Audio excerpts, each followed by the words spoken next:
Estamos todos em declínio e morrendo. Desde o momento em que nasceu, você começou a morrer porque todos nós estamos caminhando para a morte. Cada um de nós está sujeito à sentença de morte. Não haverá ninguém vivo nesta plateia, eu diria que daqui a 90 anos. Ninguém, todos partiremos. E o que você vai fazer com esses anos? Cada ser humano tem exatamente o mesmo número de horas e minutos todos os dias. Você sabe quantos minutos há em um dia? Você sabe quantas horas há em uma semana? Agora, se você viver até os 70 anos, seus primeiros 15 serão na infância ou na adolescência. Você passa 20 anos na cama. Os últimos 5 anos são de limitações físicas e você está reduzindo suas atividades. Isso significa que você só tem 30 anos para todo o resto, 30 anos para viver. E parte desse tempo tem que ser gasto com alimentação, trabalho e cálculo do imposto de renda. As Escrituras fazem esta pergunta: o que é a vida de vocês? É até mesmo um vapor que aparece por um pouco de tempo e depois desaparece. O mais velho de nós não viverá muito tempo. Nosso tempo já está nas mãos de Deus. Deus já tem um dia marcado para você ser levado deste mundo. Você pode estar envolvido em um acidente. Pode ser um câncer, pode ser um ataque cardíaco. Seja o que for, já está definido. E as Escrituras dizem que ao homem está ordenado morrer uma vez, e depois disso, o julgamento. Você estará diante do grande julgamento de Deus para prestar contas de como passou esta vida e o que fez em relação a Jesus Cristo, porque Deus deu seu Filho para morrer por seus pecados. Porque, como você vê, somos todos pecadores. Todos nós temos a mesma doença. Não me importa a cor da pele de vocês. Deus não olha para a cor da sua pele. Deus olha para o seu coração e vê que você tem uma doença espiritual no coração, e essa doença espiritual no coração se chama pecado. E todos nós somos pecadores. Isso significa que violamos as leis de Deus, desobedecemos a Deus, nós nos rebelamos contra Deus, e por termos nos rebelado contra Ele, teremos de enfrentar um julgamento. E Ele vai dizer: afastai-vos de mim. Nunca te conheci. É interessante para mim que as pessoas ricas não possam comprar mais horas. Os cientistas não podem inventar novos minutos. Você não pode nem mesmo economizar tempo para gastá-lo em outro dia. Você tem pouco tempo hoje.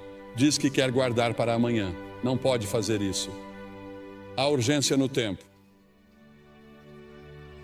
A Bíblia diz: redimam o tempo porque os dias são maus. Os dias são muito ruins. Olhamos para nossos jornais e não conseguimos acreditar em todos os assassinatos, estupros e problemas raciais, todas essas coisas no mundo todo. Sim, os dias são maus e temos uma grande tarefa pela frente se quisermos que esta terra seja poupada por muito mais tempo. As Escrituras dizem que devemos redimir o tempo. É uma frase do mundo dos negócios. Significa comprar o tempo.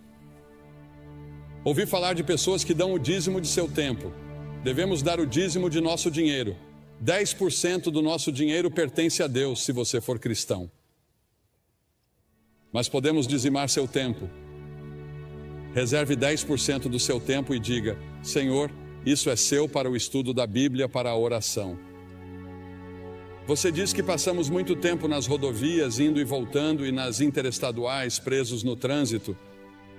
Você sabe, inventamos todas essas coisas modernas para economizar tempo, mas temos menos tempo do que nunca. Temos bem menos tempo hoje que meus pais na era dos cavalos e charretes. No entanto, temos automóveis e aviões velozes, e estamos correndo de um lugar para outro como loucos. E a maioria de nós não sabe o que fazer ao chegar lá.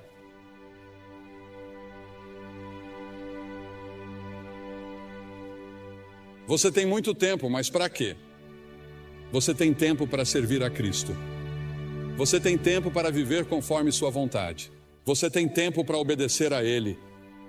Você já fez como o salmista disse em 31:15 e se colocou à disposição de Deus quando ele disse: meus tempos estão em suas mãos. Há um filme em exibição nessa área chamado The Commitments. Você já entregou toda a sua vida a Cristo? Isso já aconteceu com você? Ah, você diz sim, eu fui batizado, eu fui confirmado. Vou à igreja de vez em quando. De vez em quando penso em Deus. Mas você realmente se comprometeu com isso? Você está totalmente comprometida com Ele? E você tem certeza de que, se morresse neste momento, iria para o céu? Você tem certeza de que seus pecados estão perdoados? É por isso que Cristo veio e morreu na cruz e derramou seu sangue e Deus o ressuscitou dos mortos. Além disso, há a tirania do tempo. Ele nos controla e ficamos frustrados. Correr de uma coisa para outra porque achamos que não temos tempo suficiente para fazer tudo o que precisa ser feito. Jesus disse: enquanto é dia, importa que eu faça as obras daquele que me enviou. Chega a noite em que ninguém pode trabalhar. A noite virá até você e você não terá a oportunidade de servir a Deus. Sirva-o enquanto você pode. Sirva-o agora. Priorize-o em sua vida. No entanto, no final de sua vida, ele disse: eu terminei o trabalho que você me deu para fazer. Deus tem um plano para a sua vida e você pode concluí-lo com a ajuda de Deus, e Ele lhe dará uma alegria e uma paz que você nunca sonhou que existissem se você colocar sua confiança nele. Ah, sim, quando Jesus deixou a terra, havia pessoas que precisavam ser curadas e vidas que precisavam ser tocadas, mas Jesus disse que havia terminado a obra que lhe havia sido designada. Pelo Pai, Deus designou um trabalho que somente você pode realizar. Você é único. Ninguém pode tomar o lugar de vocês. E Deus precisa de você em seu reino. O tempo pode ser nosso aliado ou nosso algoz. Mesmo assim, o tempo é incrivelmente justo e perdoador. Não importa quanto tempo você tenha desperdiçado no passado, você ainda pode ter o amanhã. Adlai Stevenson disse certa vez que o que conta não são os dias de sua vida, mas a vida em seus dias. Precisa comprá-lo. Qual é o preço que você tem que pagar?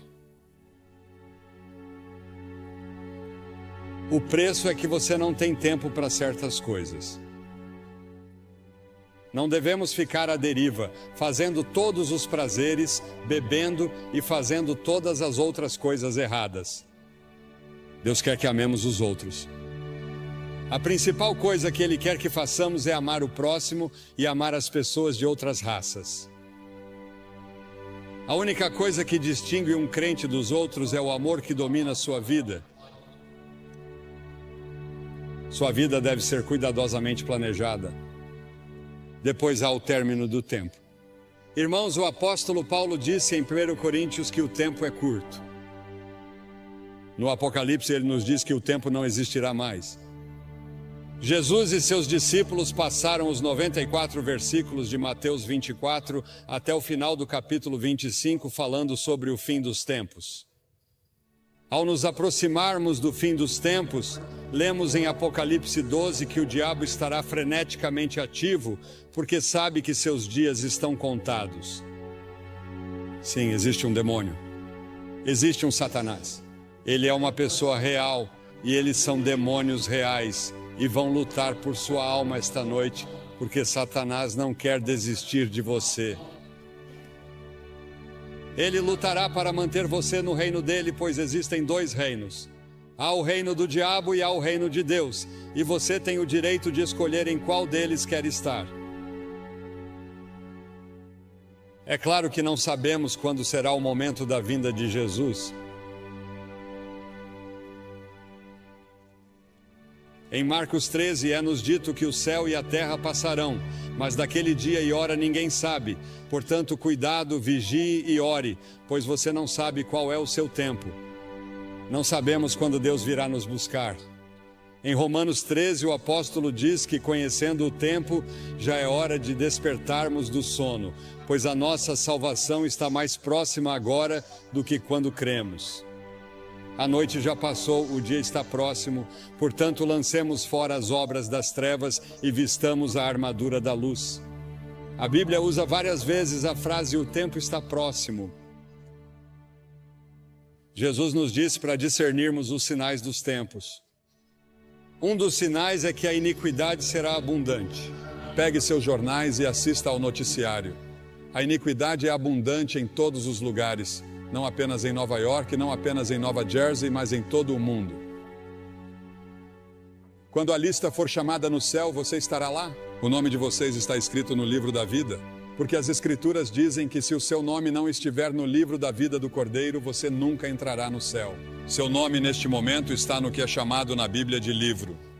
E sob seu nome estão todos os pecados que você já cometeu, todas as coisas erradas que você já pensou, todas as suas intenções erradas. Está tudo lá registrado e você será confrontado no julgamento. Mas quando você vem a Cristo e se apresenta total e completamente a Ele como Salvador e Senhor, Ele apaga tudo o que está nesses livros e escreve seu nome em outro livro, o livro da vida. No livro do Cordeiro, o nome de vocês está escrito lá? Se meu nome não estivesse escrito ali e eu não soubesse, eu não sairia deste prédio esta noite até ter certeza. Porque talvez nunca mais haja outro momento como este na vida de vocês. Esta é a hora de você estar com Deus. E então a brevidade do tempo exige ação imediata. O fato de que o tempo é curto exige que façamos algo a respeito agora, porque as Escrituras dizem em 2 Coríntios 6:2 que agora é o tempo aceito, não amanhã, hoje. O que você deve fazer, faça-o agora. O dinheiro que você deve doar, doe-o agora. Testemunhe agora as pessoas que deve. Toda vez que o relógio marca o tempo, ele parece dizer agora. Hoje, se vocês quiserem ouvir sua voz, não endureçam o coração. Você pode endurecer seu coração. Se você ouvir uma mensagem como essa, isso pode ser muito perigoso, porque você endurecerá seu coração. E na próxima vez que você ouvir o Evangelho, seu coração ficará cada vez mais duro. Venha a Cristo agora.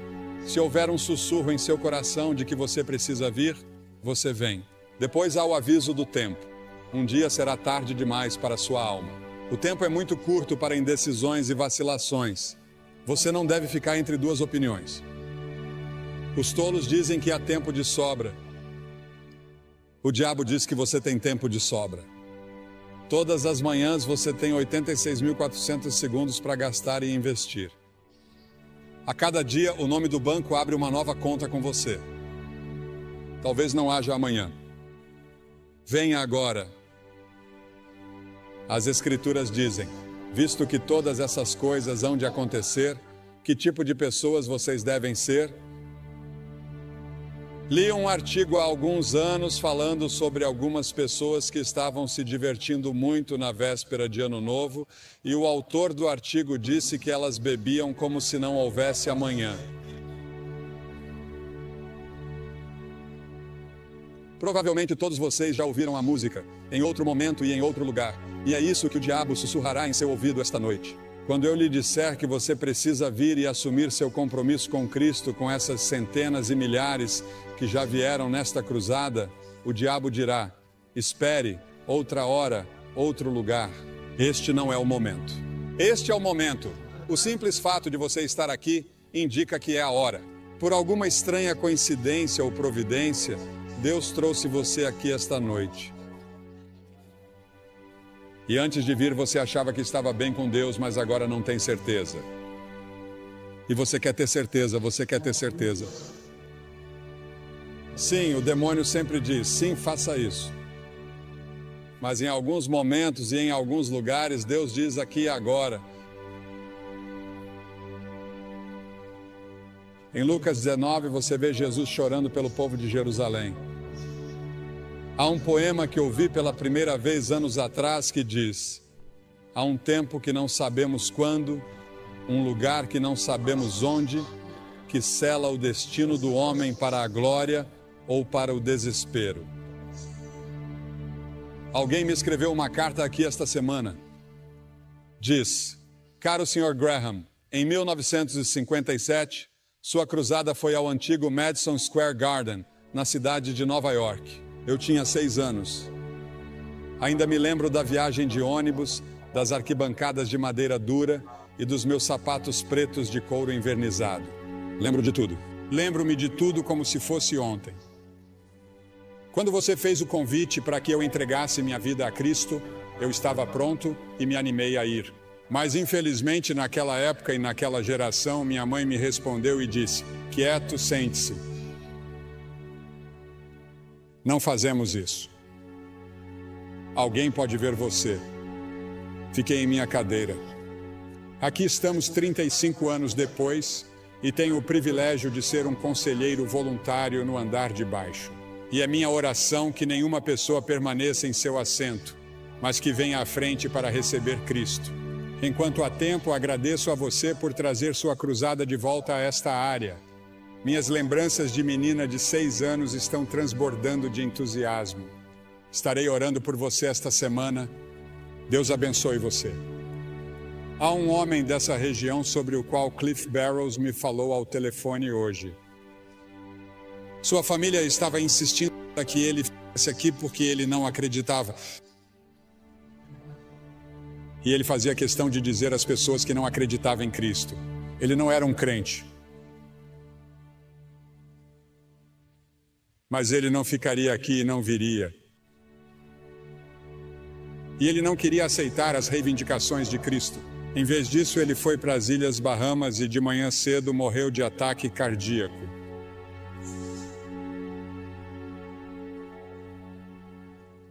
Para ele agora é tarde demais. Sua decisão está tomada.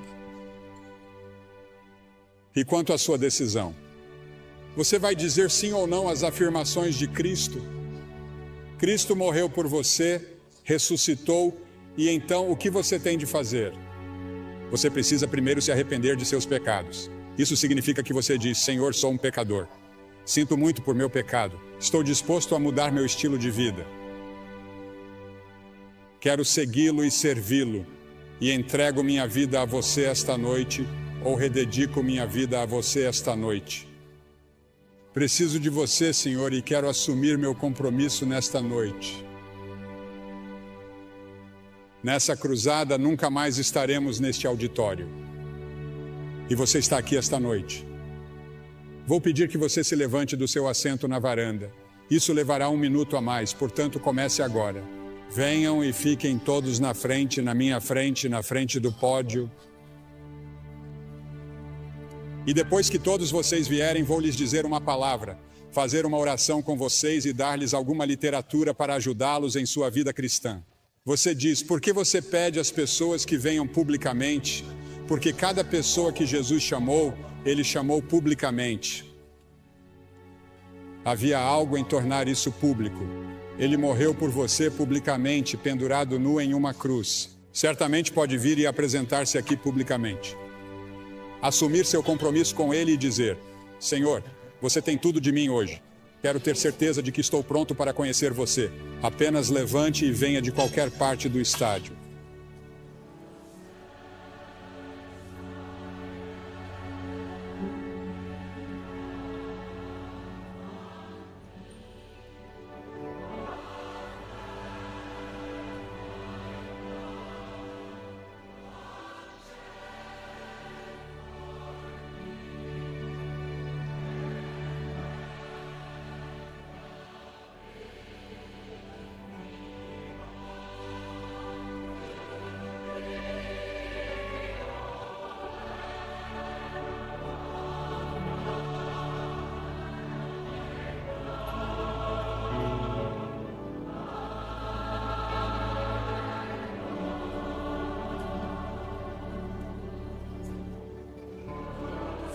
Enquanto muitos outros ainda estão chegando, quero dizer uma palavra a vocês que talvez estejam assistindo pela televisão, porque esses cultos estão sendo gravados em fita para serem exibidos no final deste ano ou no início do ano que vem. E muitas pessoas têm assistido à televisão e você tem pensado em como o tempo está passando rápido. Parece que foi ontem que você era um garotinho ou uma garotinha e o tempo voou. Talvez esteja num quarto de hotel ou num bar. E quero dizer a você que Deus o ama. Ele quer perdoar você. Ele quer fazer de você uma nova pessoa, se você permitir. Você pode assumir esse compromisso onde está agora. Jesus Cristo prometeu que voltaria à Terra. E, senhoras e senhores, Jesus Cristo cumprirá essa promessa. Você está pronto? A esperança da vinda de Cristo deve nos fazer caminhar como discípulos do Senhor Jesus Cristo. Devemos ser sal e luz no mundo e devemos trabalhar como se Cristo não viesse por 1000 anos, mas devemos viver como se Ele viesse esta noite. Você está convidado para uma jornada de descobertas na Biblioteca Billy Graham. Refaça a trajetória de Billy Graham, de humilde fazendeiro a embaixador internacional do amor de Deus por meio de multimídia, fotos e memorabilia. Mas o fruto do Espírito é o amor. Visite a casa restaurada da família Graham, passeie pela livraria Ruth's Attic e faça uma refeição no Graham Brothers Dairy Bar. Aproveite as exposições especiais, os eventos e as atividades sazonais para toda a família. A entrada é gratuita, portanto, venha fazer essa jornada de descobertas na Biblioteca Billy Graham.